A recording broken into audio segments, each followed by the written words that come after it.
warahmatullahi wabarakatuh. Alhamdulillahilladzi nasta'inuhu wa nastaghfiruhu wa natubu ilaihi wa na'udzu billahi min shururi anfusina wa min sayyiati a'malina may yahdihillahu fala mudilla lahu wa may yudlilhu fala hadiya lahu. Asyhadu an la ilaha illallah wa la syarika lahu wa asyhadu anna Muhammadan abduhu wa rasuluhu la nabiyya ba'dahu. Allahumma shalli ala Muhammad wa ala ali Muhammad wa barik. Segala puji bagi Allah yang dengannya kita mohon segala pertolongan, baik urusan dunia, urusan akhirat. Kita juga minta tolong Allah ampuni dari buruknya jiwa kita. Min sururi anfusina. Syururi itu dari syarri, jamak dari syarri. Apa itu? Keburukan, kejahatan, anfus itu jiwa. Wa min sayyiati a'malina. Sayyiat itu ya sama dengan buruk, dengan kejahatan. Amalina amal. Karena mayahdillah fala mudil. Barang siapa yang Allah kasih hidayah tidak akan tersesat. Kemudian wa mayyidilhum, kalau Allah biarkan kita sesat, tidak akan pernah mendapat petunjuk.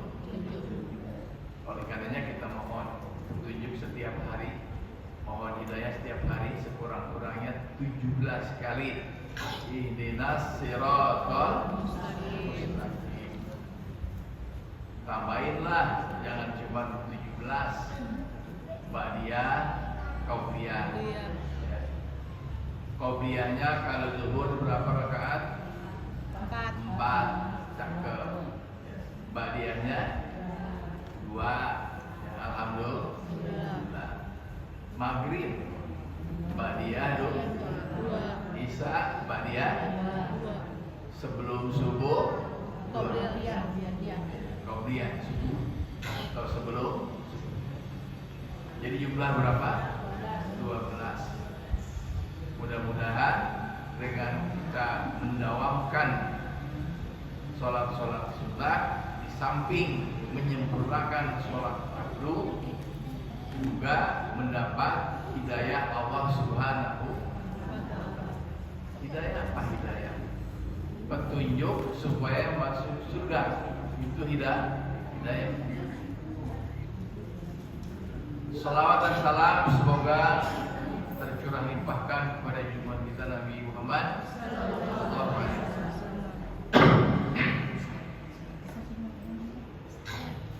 Hadirat yang dimuliakan Allah, yang perlu diinsafi,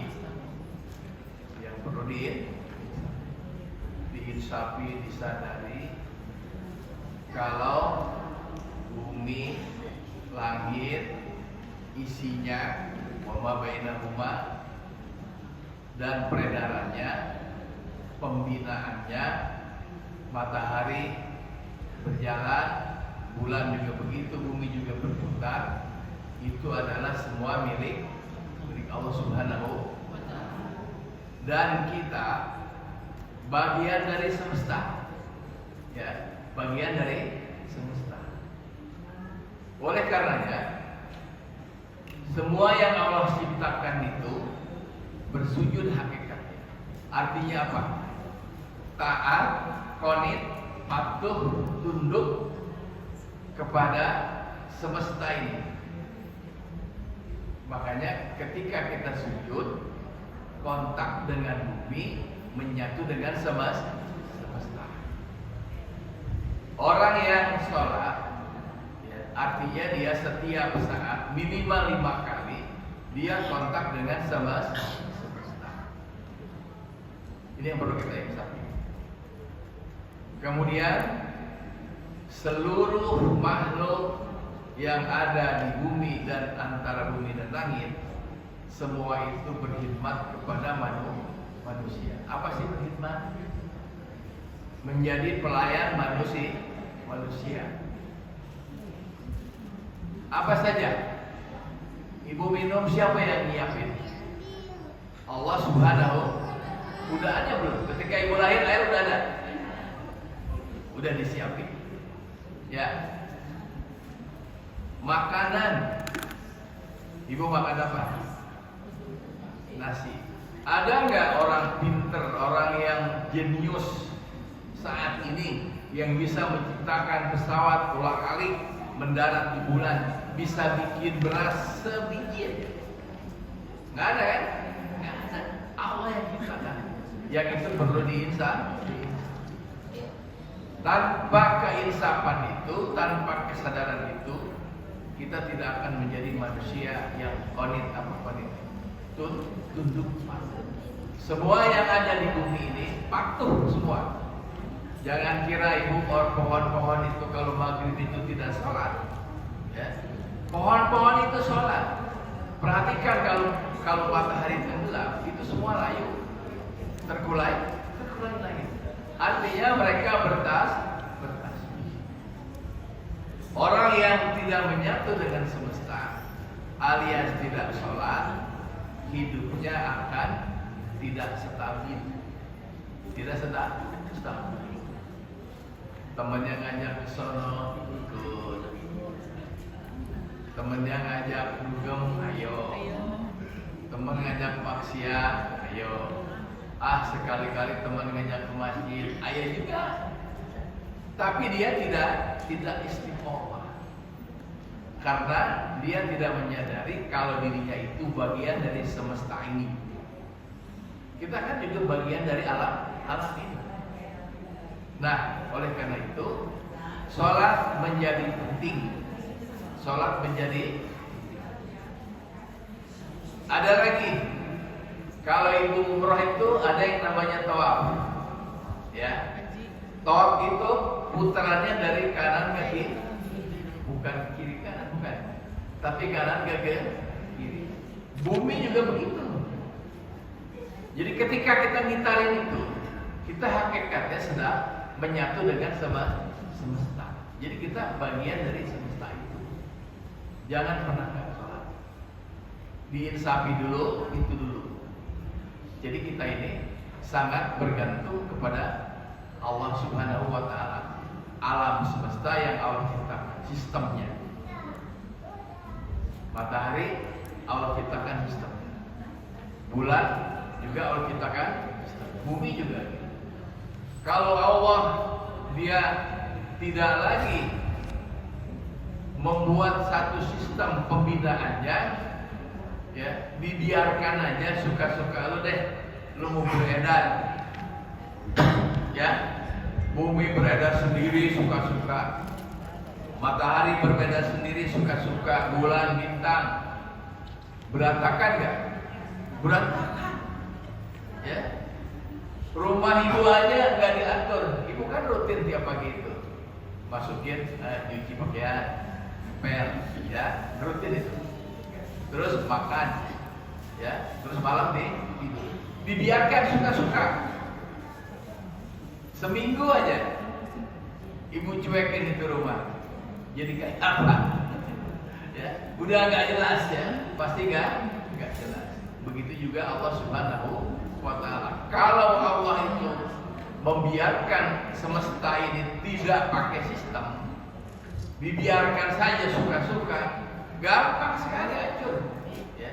Jadi kiamat itu mudah bagi Allah Subhanahu wa Ta'ala. Dan ibu jangan merasa aman. Ya. Selama ini kan ibu aman banget, naik mobil, nyantai, sampai, ya, nggak pernah tuh mikirin apa itu mesin itu kerjanya seperti apa. Padahal semesta juga seperti itu, seperti mesin. Nah, itu perlu diingat. Nah, apa hubungannya dengan tema kali ini?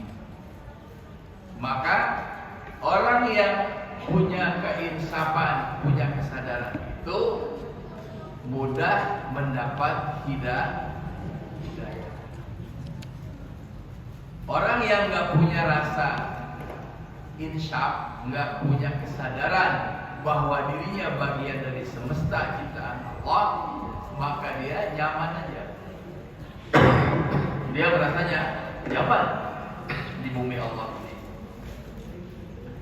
Perhatikan, ya, Surat Al-An'am ayat 125. Mulai kita ya. A'udzubillahi minasyaitonirrajim. Bismillahirrahmanirrahim. Faman yuridillahu an yahdiyahu yashrah sadrahu lil Islam. Wa may yurid an yudillahu yaj'al sadrahu dayqan harajan ka'annama yas'adu bis sama. Artinya apa? Faman yuridillah, maka barang siapa yang dikehendaki oleh Allah, yahdiyahu, untuk mendapat hidayah, yasrah sadrahul Islam, maka dibuat lapang dadanya untuk menerima Islam. Jadi hidayah itu memang dari Allah. Buktinya, maksudnya yasrah sadrahu itu welcome terhadap ajaran Islam. Wa may yurid ayyudillahu, dan barang siapa yang Allah kehendaki atau dibiarkan sesat, yaj'al sadrahu, Allah jadikan dadanya itu dayqan. Apa dayqan? Sesek, ya, sempit, harajan, sulit. Kanama yas'ad bis-sama, sulitnya itu seperti mau naik ke langit. Ya. Bisa dibuktikan. Ibu pernah ngajak taklim kan? Pernah ya? Apa jawaban mereka? Macam-macam kan? Macam-macam itu. Ada yang jawabannya datar, ya insya Allah ya Bu, nanti saya kalau udah ini enak kalau itu. Tapi ada juga ya jawabannya aneh gitu, bahkan ngantem gitu. Ngapain lu ngaji? Lu yang ngaji juga begitu-gitu aja, ya kan? Ya kan? Lu yang ngaji juga sama aja lo.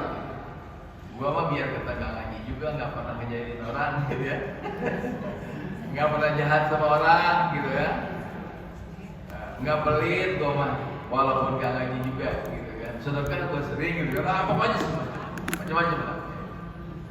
Padahal itu sebetulnya ungkapan untuk menolak.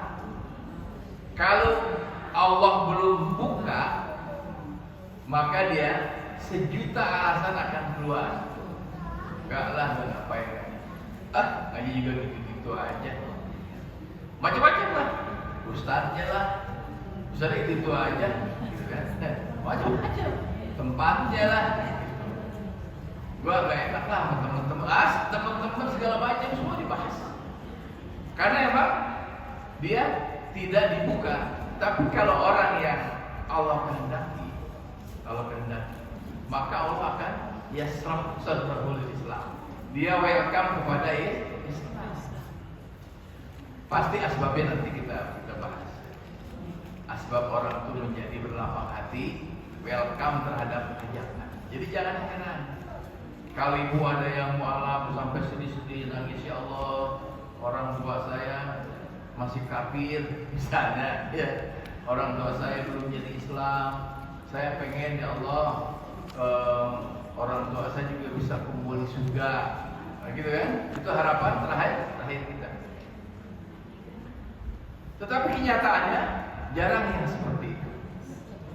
Jangan lagi kita.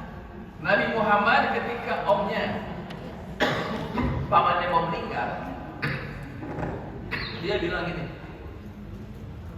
paman, ucapkan la ilaha illallah, menjelang meninggalnya itu.